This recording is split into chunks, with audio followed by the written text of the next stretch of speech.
हाजिर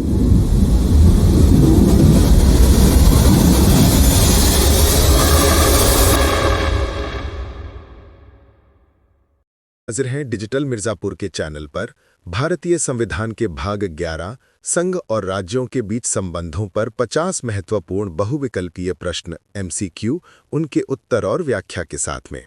आप उनका उत्तर देने की कोशिश करिएगा। 50 प्रश्न पूरे होने पर आंकलन करिएगा कि कितने सही उत्तर हुए। कमेंट्स में ज़रूर लिखिए अपने नाम के साथ, जिससे अगले वीडियो में आपका नाम शामिल कर सकें। चलिए शुरू करते हैं। भारतीय संविधान के भाग 11 संघ और राज्यों के बीच संबंधों पर 50 महत्वपूर्ण बहुविकल्पीय प्रश्न एमसीक्यू, उनके उत्तर और व्याख्या के साथ में। प्रश्न 1। भारतीय संविधान का कौन सा भाग संघ और राज्यों के बीच संबंधों से संबंधित है? ए. भाग 10, बी. भाग 11, सी. भाग 12, डी. भाग 13। उत्तर बी. भाग 11। व्याख्या: भारतीय संविधान का भाग 11 अनुच्छेद 245 से 263 तक संघ और राज्यों के बीच विधायी, प्रशासनिक और वित्तीय संबंधों को नियंत्रित करता है। प्रश्न 2। भारतीय संविधान के भाग 11 में कितने अध्याय हैं? ए. 1, बी. 2, सी. 3, डी. 4। उत्तर बी. 2। व्याख्या: भाग 11 के 2 अध्याय हैं। अध्याय 1 विधायी संबंध और अध्याय 2 प्रशासनिक संबंध। प्रश्न 3। भारतीय संविधान का कौन सा अनुच्छेद संसद और राज्यों के विधानमंडलों द्वारा बनाए गए कानूनों की विषय वस्तु से संबंधित है? ए. अनुच्छेद 245, बी. अनुच्छेद 246, सी. अनुच्छेद 247, डी. अनुच्छेद 248। उत्तर बी. अनुच्छेद 246। व्याख्या: अनुच्छेद 246 संघ, राज्य और समवर्ती सूचियों के संबंध में संसद और राज्य विधानमंडलों के कानून बनाने की शक्तियों को परिभाषित करता है। प्रश्न 4। संसद को किन मामलों में कानून बनाने की अनन्य शक्ति प्राप्त है? ए. राज्य सूची, बी. संघ सूची, सी. समवर्ती सूची, डी. अवशिष्ट विषय। उत्तर बी. संघ सूची। व्याख्या: संघ सूची में दिए गए विषयों पर कानून बनाने की अनन्य शक्ति संसद के पास है। प्रश्न 5। राज्य विधानमंडल को किन मामलों में कानून बनाने की अनन्य शक्ति प्राप्त है? ए. संघ सूची, बी. राज्य सूची, सी. समवर्ती सूची, डी. अवशिष्ट विषय। उत्तर बी. राज्य सूची। व्याख्या: राज्य सूची में दिए गए विषयों पर कानून बनाने की अनन्य शक्ति राज्य विधानमंडल के पास है। प्रश्न 6। समवर्ती सूची में दिए गए विषयों पर कौन कानून बना सकता है? ए. केवल संसद, बी. केवल राज्य विधानमंडल, सी. संसद और राज्य विधानमंडल दोनों, डी. केवल राष्ट्रपति। उत्तर सी. संसद और राज्य विधानमंडल दोनों। व्याख्या: समवर्ती सूची में दिए गए विषयों पर संसद और राज्य विधानमंडल दोनों कानून बना सकते हैं। यदि दोनों द्वारा बनाए गए कानून में टकराव होता है तो आमतौर पर संसद का कानून प्रभावी होता है। प्रश्न 7। अवशिष्ट शक्तियां किसके पास हैं? ए. केवल संसद, बी. केवल राज्य विधानमंडल, सी. संसद और राज्य विधानमंडल दोनों, डी. राष्ट्रपति। उत्तर ए. केवल संसद। व्याख्या: वे विषय जो तीनों सूचियों संघ, राज्य, समवर्ती में से किसी में भी नहीं आते, उन पर कानून बनाने की अवशिष्ट शक्ति संसद के पास है। अनुच्छेद 248। प्रश्न 8। भारतीय संविधान का कौन सा अनुच्छेद संसद को राज्य सूची के विषय पर कानून बनाने की शक्ति प्रदान करता है यदि राज्यसभा 2/3 बहुमत से प्रस्ताव पारित करती है? ए. अनुच्छेद 249, बी. अनुच्छेद 250, सी. अनुच्छेद 251, डी. अनुच्छेद 252। उत्तर ए. अनुच्छेद 249। व्याख्या: अनुच्छेद 249 राज्यसभा को राष्ट्रीय हित में राज्य सूची के विषय पर संसद को कानून बनाने का अधिकार देने की शक्ति प्रदान करता है। प्रश्न 9। राष्ट्रीय आपातकाल के दौरान संसद को राज्य सूची के किसी भी विषय पर कानून बनाने का अधिकार किस अनुच्छेद के तहत मिलता है? ए. अनुच्छेद 249, बी. अनुच्छेद 250, सी. अनुच्छेद 251, डी. अनुच्छेद 252। उत्तर बी. अनुच्छेद 250। व्याख्या: अनुच्छेद 250 राष्ट्रीय आपातकाल की उद्घोषणा के प्रवर्तन के दौरान संसद को राज्य सूची में वर्णित किसी भी विषय पर कानून बनाने की शक्ति प्रदान करता है। प्रश्न 10। दो या दो से अधिक राज्यों की सहमति से राज्य सूची के विषय पर संसद द्वारा कानून बनाने का प्रावधान किस अनुच्छेद में है? ए. अनुच्छेद 249, बी. अनुच्छेद 250, सी. अनुच्छेद 251, डी. अनुच्छेद 252। उत्तर डी. अनुच्छेद 252। व्याख्या: अनुच्छेद 252 दो या दो से अधिक राज्यों के अनुरोध पर संसद को राज्य सूची के विषयों पर कानून बनाने की शक्ति देता है और ऐसा कानून केवल उन राज्यों पर लागू होता है जिन्होंने अनुरोध किया है। प्रश्न 11। अंतर्राष्ट्रीय समझौतों को प्रभावी करने के लिए संसद को राज्य सूची के विषय पर कानून बनाने का अधिकार किस अनुच्छेद के तहत मिलता है? ए. अनुच्छेद 253, बी. अनुच्छेद 254, सी. अनुच्छेद 255, डी. अनुच्छेद 256। उत्तर ए. अनुच्छेद 253। व्याख्या: अनुच्छेद 253 संसद को किसी भी अंतर्राष्ट्रीय संधि, समझौते या सम्मेलन को लागू करने के लिए भारत के पूरे या किसी भी हिस्से के लिए कानून बनाने की शक्ति प्रदान करता है, भले ही वो राज्य सूची का विषय हो। प्रश्न 12। यदि संसद द्वारा बनाया गया कानून और राज्य विधानमंडल द्वारा बनाया गया कानून समवर्ती सूची के विषय पर असंगत है, तो कौन सा कानून मान्य होगा? ए. राज्य विधानमंडल का कानून, बी. संसद का कानून, सी. दोनों कानून अमान्य हो जाएंगे, डी. राष्ट्रपति निर्णय लेंगे। उत्तर बी. संसद का कानून। व्याख्या: अनुच्छेद 254(1) के अनुसार यदि संसद द्वारा बनाए गए कानून और राज्य विधानमंडल द्वारा बनाए गए कानून में समवर्ती सूची के विषय पर टकराव होता है तो संसद का कानून मान्य होगा। प्रश्न 13। राज्यों और संघ के बीच प्रशासनिक संबंधों का उल्लेख भाग 1.1 के किस अध्याय में है? ए. अध्याय 1, बी. अध्याय 1.1, सी. अध्याय 1.1.1, डी. अध्याय 1.1.4। उत्तर बी. अध्याय 2। व्याख्या: भाग 1.1 का अध्याय 2 अनुच्छेद 256 से 263 तक राज्यों और संघ के बीच प्रशासनिक संबंधों से संबंधित है। प्रश्न 14। भारतीय संविधान का कौन सा अनुच्छेद संघ की कार्यपालिका शक्ति का राज्यों पर नियंत्रण से संबंधित है? ए. अनुच्छेद 256, बी. अनुच्छेद 257, सी. अनुच्छेद 258, डी. अनुच्छेद 258 ए। उत्तर ए. अनुच्छेद 256। व्याख्या: अनुच्छेद 256 कहता है कि प्रत्येक राज्य की कार्यपालिका शक्ति का इस प्रकार प्रयोग किया जाएगा कि संसद द्वारा बनाए गए कानूनों और उन मौजूदा कानूनों का जो उस राज्य में लागू होते हैं अनुपालन सुनिश्चित हो। प्रश्न 15। भारतीय संविधान का कौन सा अनुच्छेद कुछ मामलों में राज्यों पर संघ का नियंत्रण से संबंधित है? ए. अनुच्छेद 256, बी. अनुच्छेद 257, सी. अनुच्छेद 258, डी. अनुच्छेद 258 ए। उत्तर बी. अनुच्छेद 257। व्याख्या: अनुच्छेद 257 कहता है कि प्रत्येक राज्य की कार्यपालिका शक्ति का इस प्रकार प्रयोग किया जाएगा कि वह संघ की कार्यपालिका शक्ति के प्रयोग में बाधा न डाले या उस पर प्रतिकूल प्रभाव न डाले। प्रश्न 16। राष्ट्रपति द्वारा राज्यों को संघ के कृत्यों को सौंपने की शक्ति किस अनुच्छेद में निहित है? ए. अनुच्छेद 256, बी. अनुच्छेद 257, सी. अनुच्छेद 258, डी. अनुच्छेद 258 ए। उत्तर सी. अनुच्छेद 258। व्याख्या: अनुच्छेद 258 राष्ट्रपति को राज्यपाल की सहमति से राज्य सरकार या उसके अधिकारियों को संघ के कुछ कार्य सौंपने की शक्ति देता है। प्रश्न 17। राज्यपाल द्वारा संघ को राज्यों के कृत्यों को सौंपने की शक्ति किस अनुच्छेद में निहित है? ए. अनुच्छेद 256, बी. अनुच्छेद 257, सी. अनुच्छेद 258, डी. अनुच्छेद 258 ए। उत्तर डी. अनुच्छेद 258 ए। व्याख्या: अनुच्छेद 258 ए राज्यपाल को भारत सरकार की सहमति से संघ सरकार या उसके अधिकारियों को राज्य के कुछ कार्य सौंपने की शक्ति देता है। प्रश्न 18। भारतीय संविधान का कौन सा अनुच्छेद सशस्त्र बलों के संबंध में राज्यों पर संघ का नियंत्रण से संबंधित है? ए. अनुच्छेद 256, बी. अनुच्छेद 257(2), सी. अनुच्छेद 258, डी. अनुच्छेद 258 ए। उत्तर बी अनुच्छेद 257(2)। व्याख्या।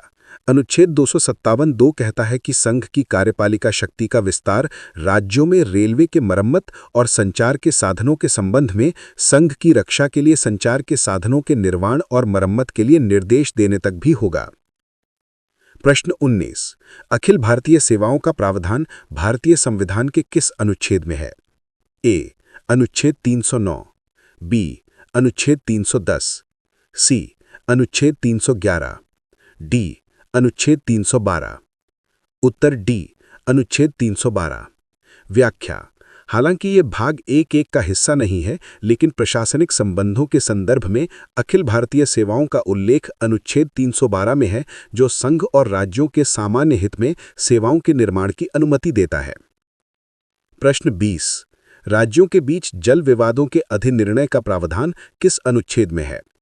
ए अनुच्छेद 260, बी अनुच्छेद 261, सी अनुच्छेद 262, डी अनुच्छेद 263।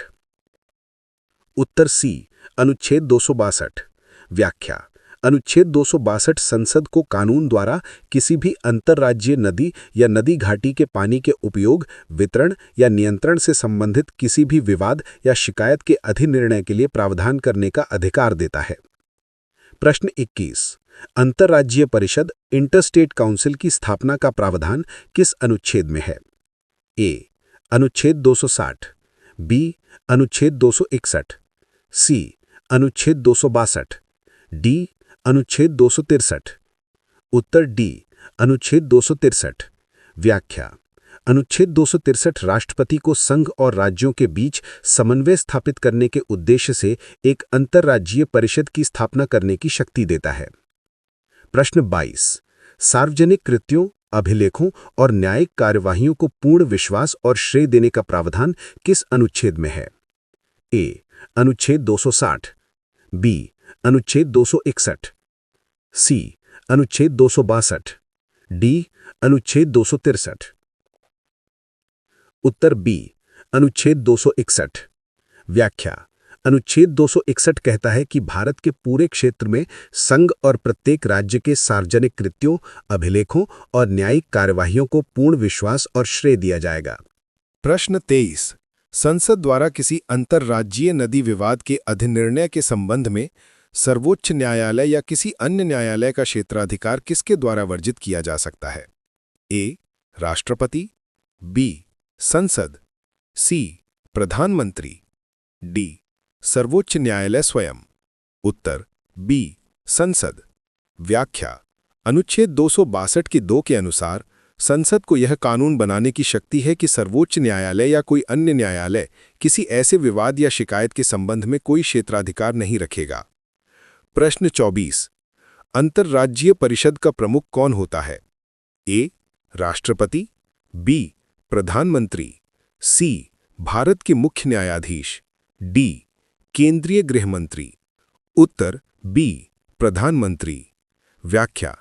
अंतर्राज्यीय परिषद का प्रमुख प्रधानमंत्री होता है और इसमें राज्यों के मुख्यमंत्री, केंद्र शासित प्रदेशों के प्रशासक और कुछ केंद्रीय मंत्री सदस्य होते हैं।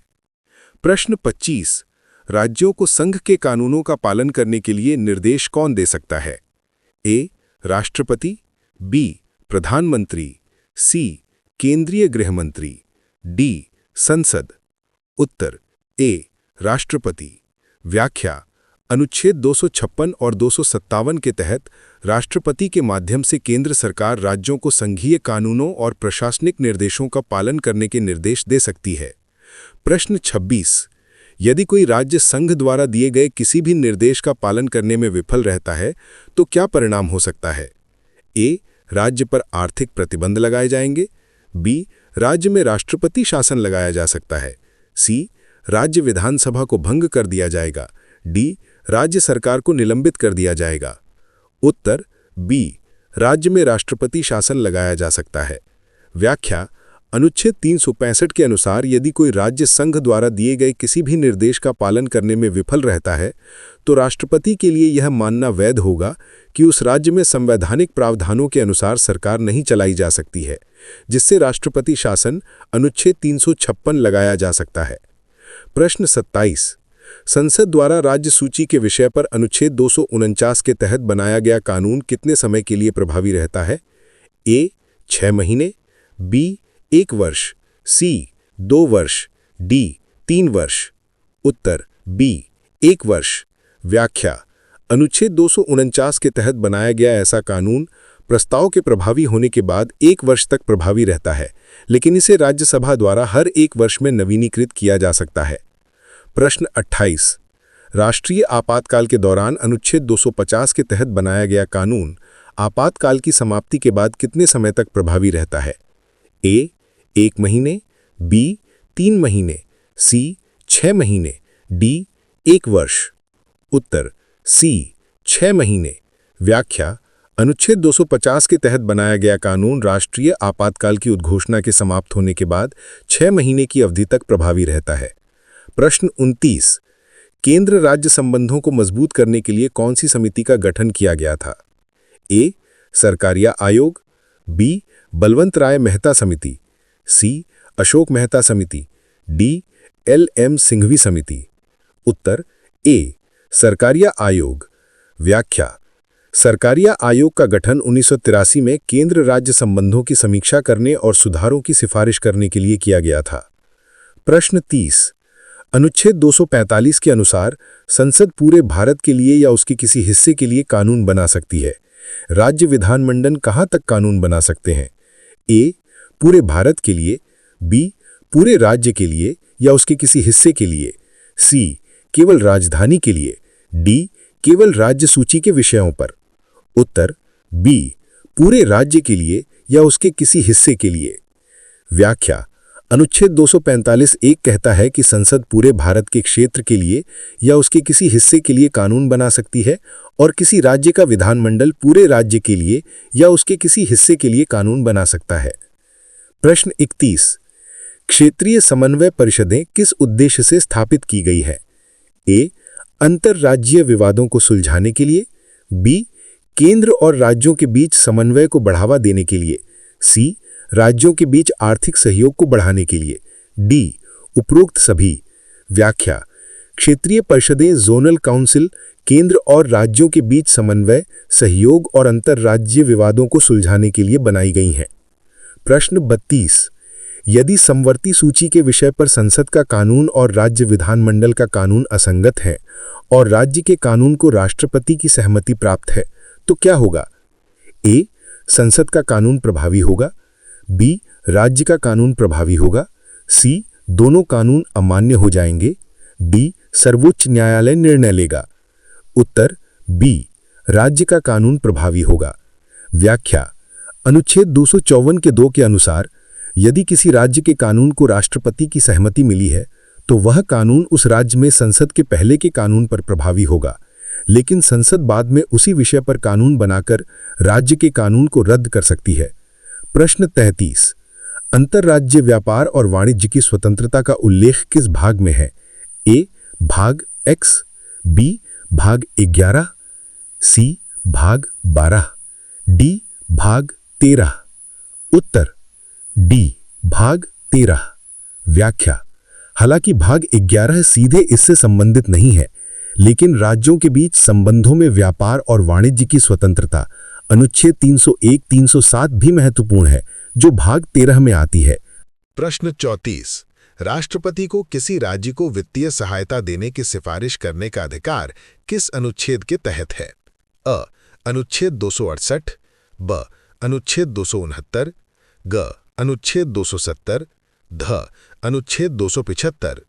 उत्तर ध अनुच्छेद 275। व्याख्या: अनुच्छेद 275 संसद को कानून द्वारा उन राज्यों को अनुदान देने की शक्ति देता है जिन्हें सहायता की आवश्यकता होती है। प्रश्न 35। विधायी संबंधों के अंतर्गत संघ सूची में वर्तमान में कितने विषय हैं? मूल रूप से 97, अ 97, ब 98, ग 99, ध 100। उत्तर ध 100। व्याख्या: संघ सूची में वर्तमान में 100 विषय हैं, हालांकि संख्यात्मक रूप से 97 के बाद 97A, 97B आदि जोड़े गए हैं। प्रश्न 36। राज्य सूची में वर्तमान में कितने विषय हैं? मूल रूप से 66, अ 61, ब 62, ग 63, ध 66। उत्तर अ 61। व्याख्या: 42वें संविधान संशोधन 1976 द्वारा 5 विषयों को राज्य सूची से समवर्ती सूची में स्थानांतरित करने के बाद राज्य सूची में वर्तमान में 61 विषय हैं। प्रश्न 37। समवर्ती सूची में वर्तमान में कितने विषय हैं? मूल रूप से 47, अ 47, ब 49, ग 50, ध 52। उत्तर ध 52। व्याख्या: 42वें संविधान संशोधन 1976 द्वारा 5 विषयों को राज्य सूची से समवर्ती सूची में स्थानांतरित करने के बाद समवर्ती सूची में वर्तमान में 52 विषय हैं। प्रश्न 38। 42वें संविधान संशोधन 1976 द्वारा राज्य सूची से समवर्ती सूची में स्थानांतरित किए गए 5 विषय कौन से हैं? अ शिक्षा, वन, नापतौल, वन्य जीव एवं पक्षी संरक्षण, न्याय का प्रशासन। ब कृषि, पुलिस, सार्वजनिक व्यवस्था, स्वास्थ्य, स्थानीय सरकार। ग रक्षा, रेलवे, बैंकिंग, संचार, विदेशी मामले। ध श्रमिक संघ, औद्योगिक विवाद, मूल्य नियंत्रण, बिजली, आपराधिक कानून। उत्तर अ शिक्षा, वन, नापतौल, वन्यजीव एवं पक्षी संरक्षण, न्याय का प्रशासन। व्याख्या: 42वें संशोधन द्वारा स्थानांतरित किए गए 5 विषय हैं: शिक्षा, वन, वन्यजीवों और पक्षियों का संरक्षण, नापतौल और न्याय का प्रशासन, सर्वोच्च न्यायालय और उच्च न्यायालयों को छोड़कर सभी न्यायालयों का संगठन। प्रश्न 39। भारतीय संविधान में केंद्र राज्य संबंधों की प्रकृति को अक्सर क्या कहा जाता है? अ एकात्मक, ब संघीय, ग अर्धसंघीय, ध कन्फेडरल। उत्तर ग अर्धसंघीय। व्याख्या: भारतीय संघ में संघीय और एकात्मक दोनों विशेषताएं हैं, इसलिए इसे अक्सर अर्धसंघीय कहा जाता है। प्रश्न 40। अनुच्छेद 263 के तहत स्थापित अंतर्राज्यीय परिषद का उद्देश्य क्या है? अ राज्यों के बीच राजस्व साझा करना, ब राज्यों के बीच विवादों का अन्वेषण और सलाह देना, ग राज्यों के लिए योजनाएं तैयार करना, ध राज्यों की वित्तीय सहायता को विनियमित करना। उत्तर ब राज्यों के बीच विवादों का अन्वेषण और सलाह देना। व्याख्या: अंतर्राज्यीय परिषद का कार्य राज्यों के बीच उत्पन्न होने वाले विवादों की जांच और चर्चा करना, उन विषयों पर चर्चा करना जिनमें संघ और राज्य का सामान्य हित है और ऐसे विषयों पर सिफारिशें करना है। प्रश्न 41। केंद्र सरकार के विधायी विषयों पर कानून बनाने के लिए राज्य विधानमंडल की सहमति की आवश्यकता नहीं होती है, सिवाय किस स्थिति के? अ जब राज्य राष्ट्रीय आपातकाल के अधीन हो, ब जब राज्यसभा 2/3 बहुमत से प्रस्ताव पारित करे, ग जब 2 या 2 से अधिक राज्य ऐसा करने का अनुरोध करें, अनुच्छेद 252, ध जब अंतर्राष्ट्रीय समझौतों को लागू करना हो। उत्तर ग जब 2 या 2 से अधिक राज्य ऐसा करने का अनुरोध करें, अनुच्छेद 252। व्याख्या: अनुच्छेद 252 एकमात्र ऐसा प्रावधान है जहां संसद राज्य सूची के विषय पर कानून बनाने के लिए राज्यों की सहमति पर निर्भर करती है। अन्य सभी मामलों में अनुच्छेद 259, 250, 253 में संसद को राज्य की सहमति की आवश्यकता नहीं होती है। प्रश्न 42। क्षेत्रीय परिषदों। क्षेत्रीय परिषदें किसके द्वारा स्थापित की गई थीं? अ संविधान द्वारा, ब संसद के एक अधिनियम द्वारा, ग राष्ट्रपति के आदेश द्वारा, ध सर्वोच्च न्यायालय के निर्णय द्वारा। उत्तर ब संसद के एक अधिनियम द्वारा। व्याख्या: क्षेत्रीय परिषदों की स्थापना राज्य पुनर्गठन अधिनियम 1956 द्वारा की गई थी। प्रश्न 43। भारतीय संविधान का कौन सा अनुच्छेद यह सुनिश्चित करता है कि संघ की कार्यपालिका शक्ति का विस्तार उन मामलों तक होगा जिनके संबंध में संसद को कानून बनाने की शक्ति है? अ अनुच्छेद 73, ब अनुच्छेद 74, ग अनुच्छेद 75, ध अनुच्छेद 76। उत्तर अ अनुच्छेद 73। व्याख्या: अनुच्छेद 73 संघ की कार्यपालिका शक्ति के विस्तार को परिभाषित करता है जो उन विषयों तक फैला है जिन पर संसद कानून बना सकती है। प्रश्न 44 राज्यों की कार्यपालिका शक्ति का विस्तार उन मामलों तक होता है जिनके संबंध में राज्य विधानमंडल को कानून बनाने की शक्ति है। यह किस अनुच्छेद में कहा गया है? अ. अनुच्छेद 162, ब. अनुच्छेद 163, ग. अनुच्छेद 164, ध. अनुच्छेद 165। उत्तर अ. अनुच्छेद 162। व्याख्या अनुच्छेद 162 राज्य की कार्यपालिका शक्ति के विस्तार को परिभाषित करता है जो उन विषयों तक फैला है जिन पर राज्य विधानमंडल कानून बना सकता है। प्रश्न 45 भारतीय संविधान की 7वीं अनुसूची में क्या शामिल है? ए. भाषाओं की सूची, बी. शपथ और प्रतिज्ञान, सी. संघ राज्य और समवर्ती सूचियां, डी. केंद्र शासित प्रदेश। उत्तर सी. संघ राज्य और समवर्ती सूचियां। व्याख्या 7वीं अनुसूची में 3 सूचियां हैं जो संघ और राज्यों के बीच विधायी शक्तियों के वितरण को परिभाषित करती हैं। प्रश्न 46 भारतीय संविधान के किस अनुच्छेद में यह कहा गया है कि कुछ मामलों में संसद को कानून बनाने की शक्ति होने के बावजूद राज्य विधानमंडल कानून बना सकता है बशर्ते वह संसद के कानून के अधीन हो? ए. अनुच्छेद 245, बी. अनुच्छेद 246, सी. अनुच्छेद 247, डी. अनुच्छेद 248। उत्तर बी. अनुच्छेद 246। व्याख्या अनुच्छेद 246 का भाग 2 और 3 समवर्ती सूची और राज्य सूची के विषयों पर संसद और राज्य विधानमंडल की कानून बनाने की शक्तियों को स्पष्ट करते हैं, जिसमें समवर्ती सूची के विषय पर दोनों की शक्ति है लेकिन संसद की शक्ति को वरीयता दी जाती है। प्रश्न 47 यदि संसद द्वारा अनुच्छेद 253 के तहत अंतर्राष्ट्रीय समझौतों को प्रभावी करने के लिए कोई कानून बनाया जाता है तो क्या वह कानून राज्य सूची के विषय पर संसद की शक्ति को सीमित करता है? ए. हाँ, यह सीमित करता है। बी. नहीं, यह सीमित नहीं करता है। सी. केवल राष्ट्रपति के अनुमोदन से सीमित होता है। डी. केवल सर्वोच्च न्यायालय के निर्णय से सीमित होता है। उत्तर बी. नहीं, यह सीमित नहीं करता है। व्याख्या अनुच्छेद 253 संसद को राज्य सूची के विषय पर भी कानून बनाने की शक्ति देता है यदि वह अंतर्राष्ट्रीय समझौतों को लागू करने के लिए आवश्यक हो और यह संसद की विधायी शक्ति पर कोई सीमा नहीं लगाता है। प्रश्न 48 भारत के क्षेत्र में न्याय का प्रशासन किस सूची का विषय है? ए. संघ सूची, बी. राज्य सूची, सी. समवर्ती सूची, डी. अवशिष्ट विषय। उत्तर सी. समवर्ती सूची। व्याख्या 42वें संविधान संशोधन द्वारा न्याय का प्रशासन सर्वोच्च न्यायालय और उच्च न्यायालयों को छोड़कर सभी न्यायालयों का संगठन राज्य सूची से समवर्ती सूची में स्थानांतरित कर दिया गया था। प्रश्न 49 भारतीय संविधान के भाग 11 के अंतर्गत संघ और राज्यों के बीच विधायी संबंधों को कौन से अनुच्छेद परिभाषित करते हैं? ए. अनुच्छेद 245 से 255, बी. अनुच्छेद 256 से 261, सी. अनुच्छेद 262 से 263, डी. अनुच्छेद 264 से 270। उत्तर ए. अनुच्छेद 245 से 255। व्याख्या भाग 11 का अध्याय 1 जो विधायी संबंधों से संबंधित है अनुच्छेद 245 से 255 तक फैला हुआ है। प्रश्न 50 भारतीय संविधान के भाग 11 के अंतर्गत संघ और राज्यों के बीच प्रशासनिक संबंधों को कौन से अनुच्छेद परिभाषित करते हैं? ए.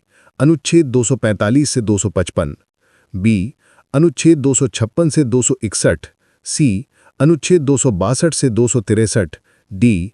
अनुच्छेद 264 से 270। उत्तर सी. अनुच्छेद 262 से 263। व्याख्या भाग 11 का अध्याय 2 जो प्रशासनिक संबंधों से संबंधित है अनुच्छेद 256 से 263 तक फैला हुआ है। यह एक व्यापक सूची है जो भाग 11 के महत्वपूर्ण पहलुओं को कवर करती है। आज के प्रश्न यही संपन्न होते हैं। धन्यवाद हमारे साथ बने रहने के लिए।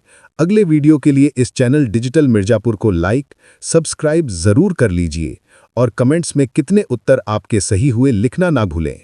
आवश्यक सूचना हमने संविधान की एक प्लेलिस्ट बना दी है जहां पर सभी एपिसोड के वीडियो उपलब्ध हैं और आगे आने वाले संविधान के वीडियो मिल जाएंगे। प्लेलिस्ट का लिंक डिस्क्रिप्शंस बुक्स में दिया गया है। हम फिर मिलेंगे भाग 12 के सभी प्रश्न लेकर। तब तक के लिए हमें इजाजत दीजिए। जय हिंद, जय भारत।